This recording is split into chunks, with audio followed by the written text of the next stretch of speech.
Imagine a scenario where a man, in the throes of passion, insists his partner focus solely on her pleasure, deflecting compliments, physically withdrawing when asked what he enjoys, and treating intimacy as an obligation rather than a mutual dance. Sound considerate? Perhaps at first glance. But what if this seemingly selfless act is a complex psychological labyrinth, hinting at deep-seated insecurities, past traumas, or societal pressures that have molded his very approach to love and desire? It's a paradox that begs unraveling. For generations, men have been stereotyped as self-centered lovers, primarily focused on their own gratification, viewing partners merely as instruments for their pleasure. One man even quipped, "I thought of sex as masturbation with a woman in the general vicinity." Yet, surveys reveal a stark contrast. Many men assert that satisfying their partner is more crucial than their own pleasure, finding intense sexual pleasure in women to be the ultimate turn-on. This apparent contradiction, however, resolves itself when we understand that this intense focus on a partner's pleasure is often less about pure generosity and more about a desperate attempt to fend off personal insecurity, the weight of insecurity, and the fear of abandonment. At the heart of this complex behavior often lies a profound sense of insecurity. The more insecure a man feels about his masculinity, the more critical it becomes for him that his partner experiences an orgasm. This isn't just a casual preference. It's a deep-seated need for affirmation. It speaks to an almost desperate need for validation that can make men incredibly vulnerable. For some men, physical intimacy, particularly sex, becomes the sole avenue through which they can truly feel loved. Yet, seeking this reassurance forces them into a vulnerable position, which can trigger their deepest fears of abandonment. This intense pressure can lead to situations where women feel compelled to fake orgasms, simply to reassure their partners and alleviate the relentless pressure. One woman lamented, "If he doesn't think I had an orgasm, he won't give up, just keeps at me until I feel pressured." This isn't generosity.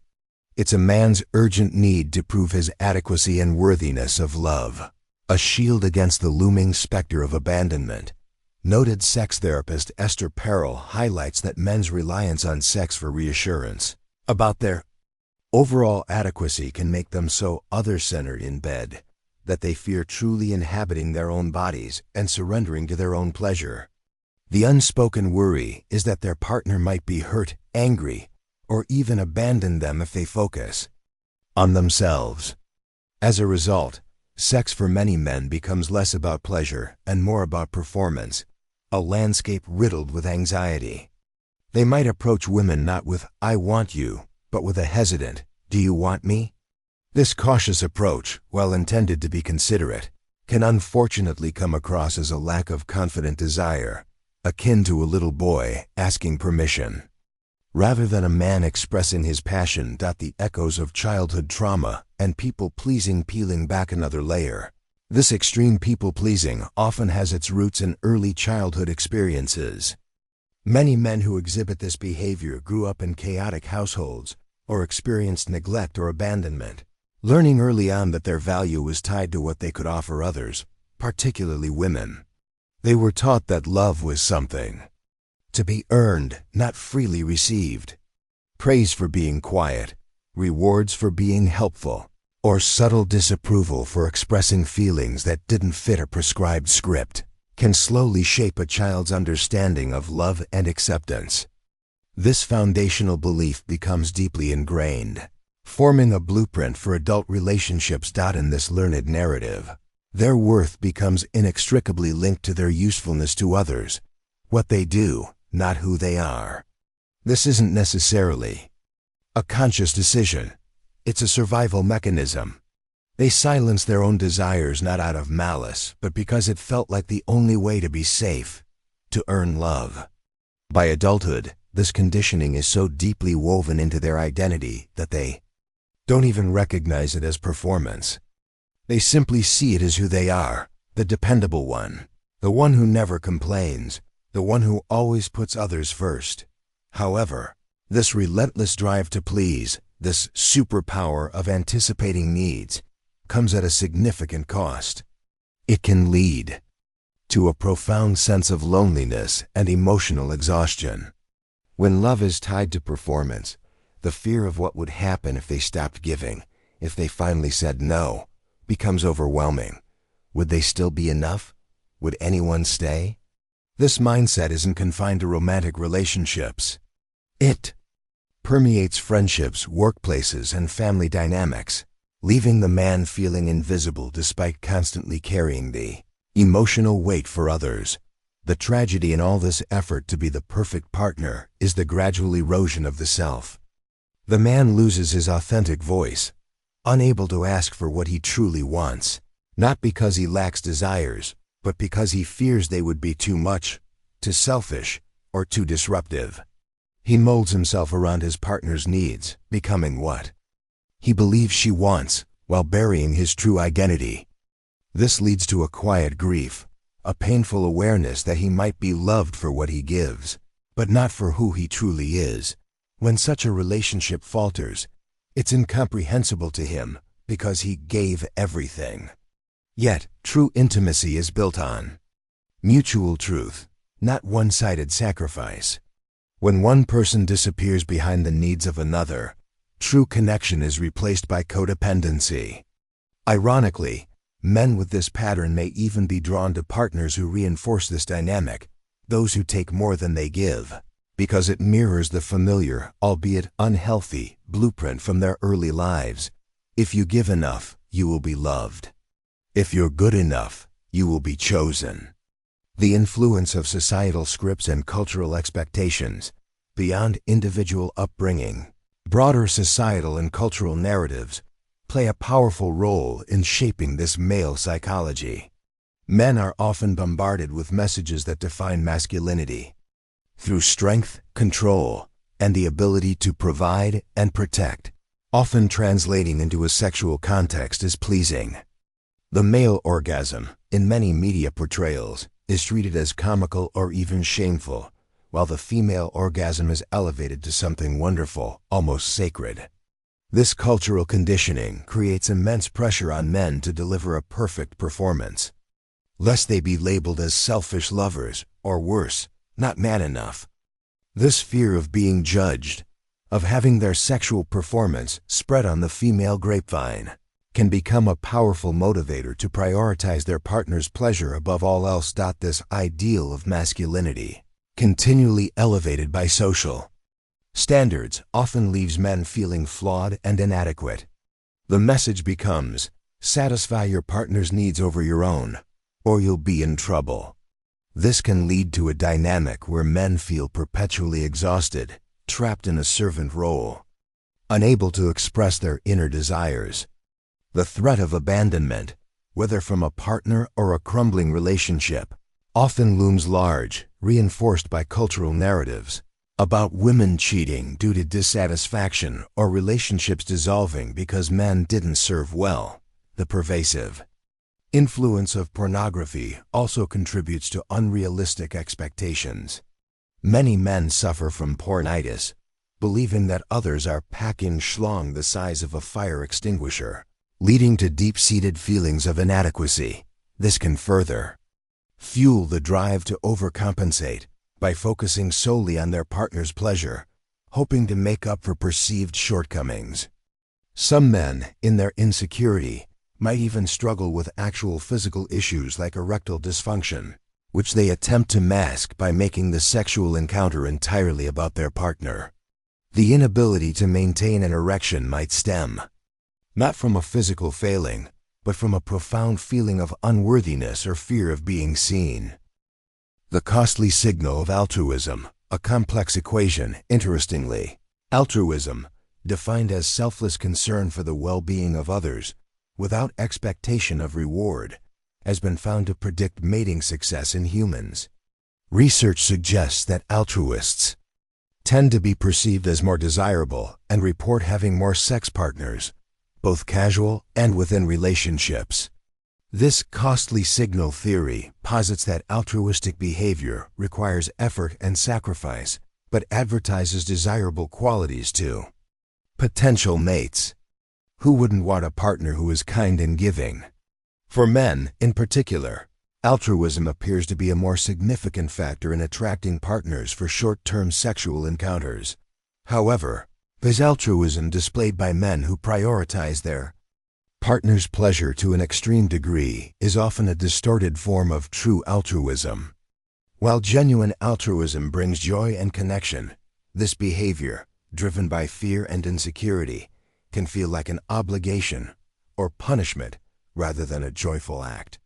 When a man expresses his enjoyment of his partner's orgasm, it's often a healthy form of what's called compersion, taking joy in someone else's happiness.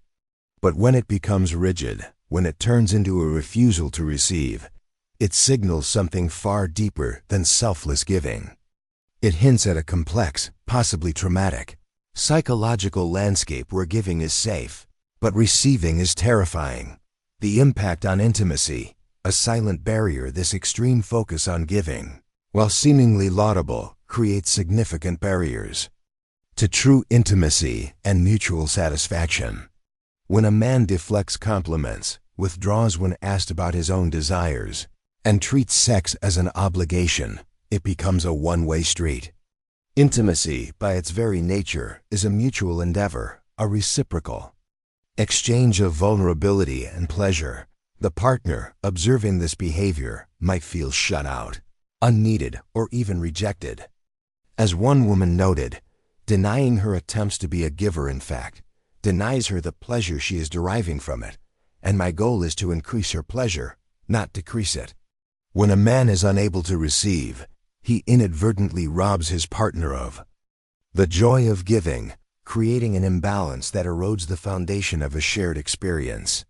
The emotional landscape becomes dictated by the pleaser's suppressed needs, leading to unspoken expectations that are rarely met because they are invisible.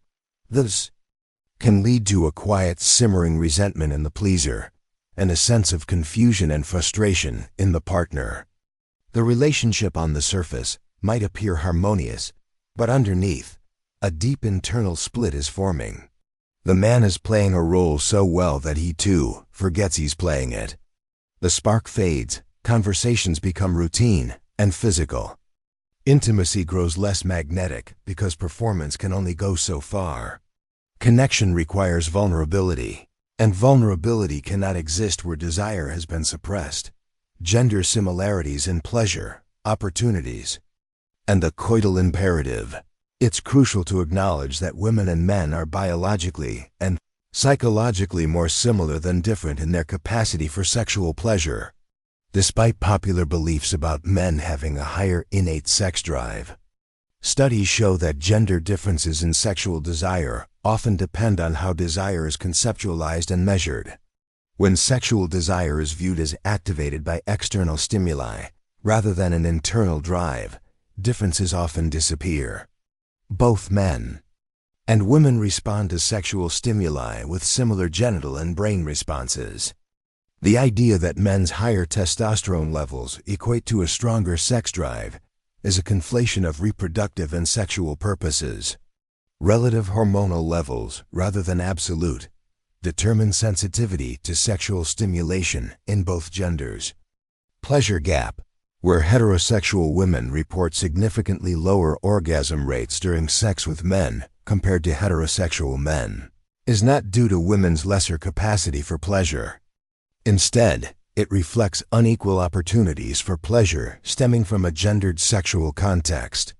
The widespread coital imperative, the belief that penile vaginal intercourse is the most important sexual activity, plays a significant role. For many women, penile vaginal intercourse alone is ineffective for orgasm without direct clitoral stimulation. The historical and ongoing disregard for the clitoris as women's primary pleasure organ contributes to this gap.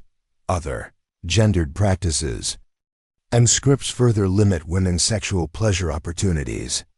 These include female genital mutilation, a brutal practice affecting millions of women globally, severely impacting their sexual well-being; lack of clitoral knowledge, Despite centuries of anatomical understanding, the clitoris has often been omitted or downplayed in education. Slut-shaming and the sexual double standard. Women who express sexual agency are judged more harshly than men, creating a dilemma of desire for adolescent girls who are encouraged to be sexy, but punished for being sexual. Body image concerns. Media depictions of ideal bodies lead to body image issues in women, which can impair sexual arousal and orgasm. Consensual but unwanted sex. Women are more likely than men to engage in sex that is consensual but unwanted, or to feel scared during sex, highlighting a significant disparity in sexual experience quality. The decreasing gender differences in sexual behaviors and attitudes over time suggest that sociocultural factors, rather than inherent biological ones, are primarily responsible for these disparities.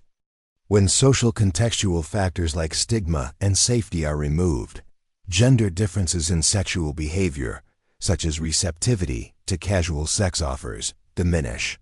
This underscores that women's seemingly lesser desire or pleasure is often a consequence of external pressures and limited opportunities, rather than an innate difference in capacity. The critical role of sexual communication.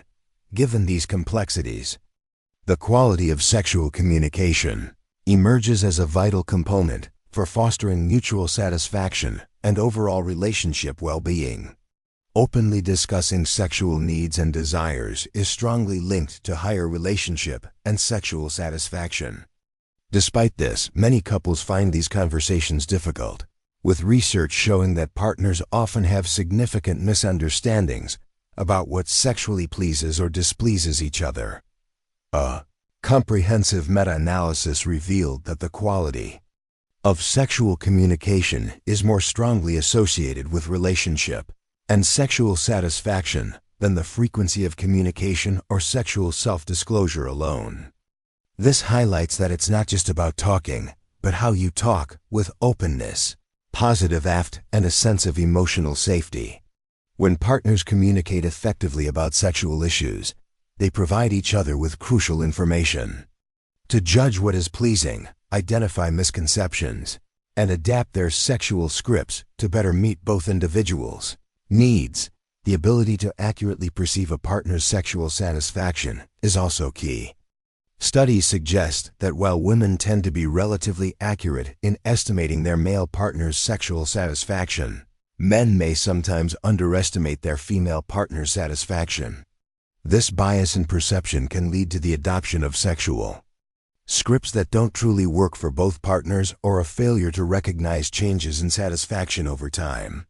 Better quality of sexual communication and emotion recognition abilities are linked to decreased bias in these perceptions. When direct sexual communication is poor, strong emotion recognition skills can help compensate, allowing individuals to infer their partner's mental state during or after sexual encounters. The path to healthier, more fulfilling intimacy. Understanding the intricate psychology behind men who prioritize their partner's pleasure to an extreme is the first step toward fostering healthier, more fulfilling intimacy for everyone involved. This journey requires courage, self-awareness, and a willingness to challenge deeply ingrained patterns. For the man in this situation, acknowledge the roots. Recognize that this behavior often stems from fear, insecurity, trauma, or societal conditioning, rather than pure generosity.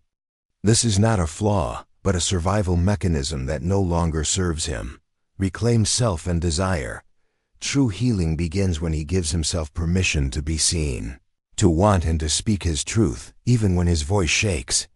This means learning to make space for his own emotions, desires, and boundaries. Seek support. Therapy or counseling can be instrumental in unpacking past traumas, attachment issues, and people-pleasing patterns. It provides a safe space to explore his internal world and develop healthier coping mechanisms. Learn to receive. Intimacy is a two-way street. He needs to practice receiving compliments, affection, and pleasure without deflection or discomfort. This builds trust and allows his partner to feel valued as a giver. Challenge societal scripts. Actively deconstruct the damaging messages about masculinity, performance, and worth. Understand that his value is inherent, not dependent on his ability to perform or constantly please. Practice self-compassion. The journey of change is not easy. Treat himself with the same kindness and understanding he extends to others. For the partner, communicate with empathy and clarity. Approach the topic outside of sexual moments in a calm and non-judgmental way. Express what you've noticed and how it makes you feel, focusing on your needs rather than his perceived shortcomings. Encourage reciprocity, gently, but consistently create opportunities for him to receive pleasure and express his desires. Reinforce that his pleasure is important to you. Foster emotional safety. Create an environment where he feels safe to be vulnerable, to express his fears, and to ask for what he needs without fear of judgment, criticism, or abandonment. This means responding with calm presence, listening without fixing, and being consistent in your actions. Redefine sex together. Move beyond a narrow, performance-oriented definition of sex to one that embraces mutual pleasure, emotional connection, and shared vulnerability. Explore new ways of connecting that prioritize both partners' joy. Cultivating a mutually pleasurable connection. Ultimate goal is to cultivate a relationship where sexual desire is a free expression of passion, not a duty or a performance. This requires a shift from a dynamic of sacrifice and obligation to one of mutual recognition and shared truth. When men feel safe enough to shed the mask of the perfect pleaser and allow their authentic selves to emerge, they not only liberate themselves but also deepen the intimacy in their relationships. This means fostering emotional mastery, learning to respond to stress and difficult emotions instead of reacting impulsively. It involves practicing subtle leadership by offering direction and certainty without dominance, creating a sense of safety where a partner can relax and trust. It also means rediscovering playfulness and light humor, reawakening the joyful spark that keeps relationships vibrant. Most importantly, it's about deep listening, not just hearing words, but truly understanding a partner's inner world, fostering emotional intimacy that paves the way for deeper physical connection. For mature couples, intimacy often shifts from urgency to depth, from performance to presence. Gentle touch, subtle affection, and daily connection rituals like a 6-second kiss or a heart-to-heart hug can naturally rekindle desire by boosting bonding hormones like oxytocin. This creates a field of safety where both partners can awaken their sensuality without pressure or expectation. The man who consistently prioritizes partner's pleasure, sometimes to his own detriment, often carries a hidden narrative of insecurity, past trauma, and the heavy weight of societal expectations. His selflessness can be a deeply ingrained survival strategy, but one that ultimately stifles true intimacy and leaves him feeling unseen. Real love and profound connection flourish not in one-sided sacrifice, but in mutual vulnerability, honest communication, and the radical act of both partners showing up fully, acknowledging their own desires, and actively working to meet each other's needs. By embracing authenticity and fostering true emotional safety, couples can redefine their sexual scripts, transforming performance into genuine pleasure and obligation into a deeply shared, reciprocal dance of desire. This is where love truly thrives, in the space where both partners are seen, heard, and cherished for who they truly are, not just for what they give.